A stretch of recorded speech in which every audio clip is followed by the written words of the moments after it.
A aplicação de radiação com fins de diagnóstico em odontologia vem aumentando nos últimos anos. Isso aumenta também o número de profissionais e pacientes potencialmente expostos.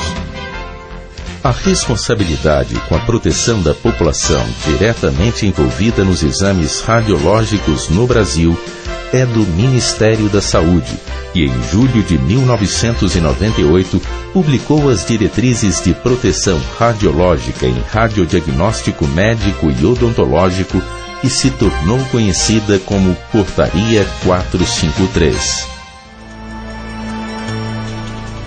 Este regulamento objetiva ser um componente básico da Política Nacional de Proteção Radiológica e de Segurança na área de radiodiagnóstico.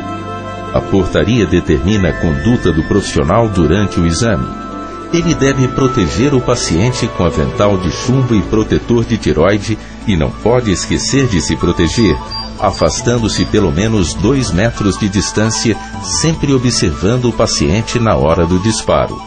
A presença de acompanhante na sala durante o exame deve ser evitada. O aparelho de raio-x intraoral possui alguns detalhes importantes que todos devem conhecer. Este ponto, conhecido como ponto focal, indica a posição em que o feixe de raio-x está sendo gerado. Localizadores do tipo cone ou cilíndrico curto não podem mais ser utilizados. O localizador deve ser do tipo cilíndrico e tem a função de localizar a área a ser radiografada. Além disso, tem a função de limitar a distância mínima do foco até a pele, contribuindo para a redução da dose no paciente e na melhoria da qualidade da imagem. O colimador tem a função de delimitar o diâmetro do campo de irradiação em no máximo 6 centímetros. Para saber se no seu aparelho o diâmetro do campo está correto, coloque um filme oclusal sobre a boca do cilindro localizador. Exponha-o com tempo curto e revele. Em seguida, meça o diâmetro. O filtro de alumínio tem a função de eliminar os raios de baixa energia, contribuindo assim na redução da dose no paciente.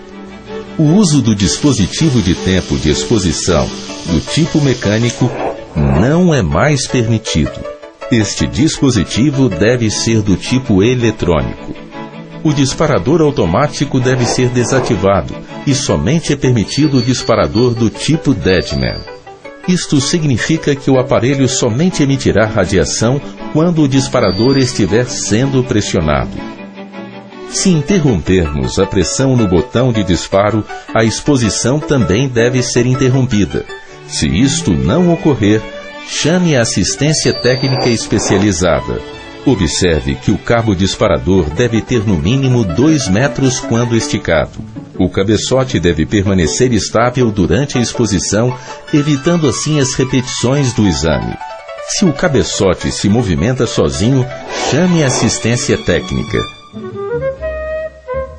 Nos últimos 25 anos, o IRD utilizou um kit postal que estimava as doses na entrada da pele dos pacientes, resultantes de exames realizados por aparelhos intraorais utilizados pelos dentistas do Rio de Janeiro.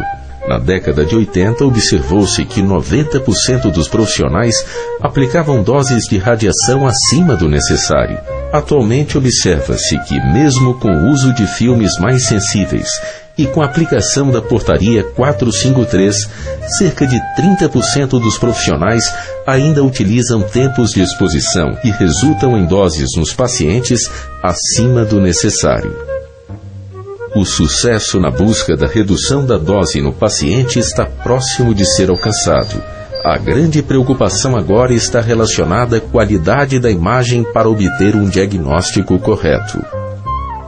Cerca de 95% dos dentistas utilizam a caixa portátil para revelar os filmes no consultório.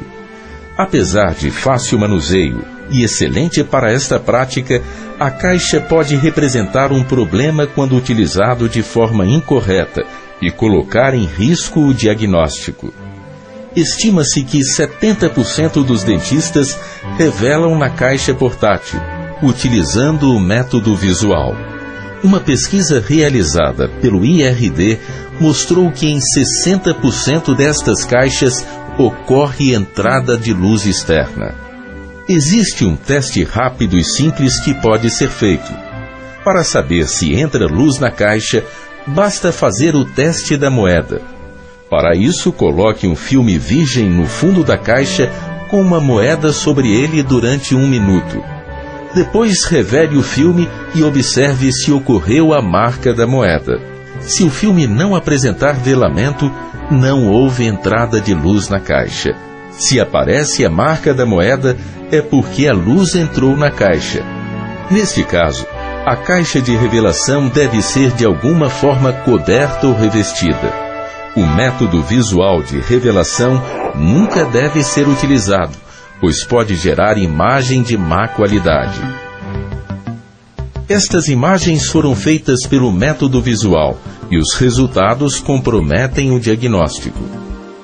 Para se obter uma imagem de boa qualidade, realize o exame radiológico com o menor tempo possível e revele o filme utilizando um termômetro para medir a temperatura do revelador.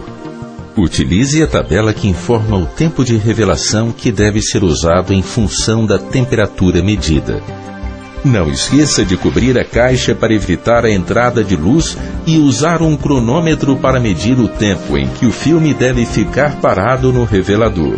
Com este método, o filme não deve ser agitado no produto químico durante o tempo de processamento. Nunca utilize filmes ou produtos químicos vencidos e siga sempre as recomendações dos fabricantes. Procure usar filmes mais sensíveis. Garanta a qualidade do serviço, a proteção do seu paciente e a sua proteção. Mantenha-se atualizado, fazendo cursos de proteção radiológica e controle de qualidade de imagem.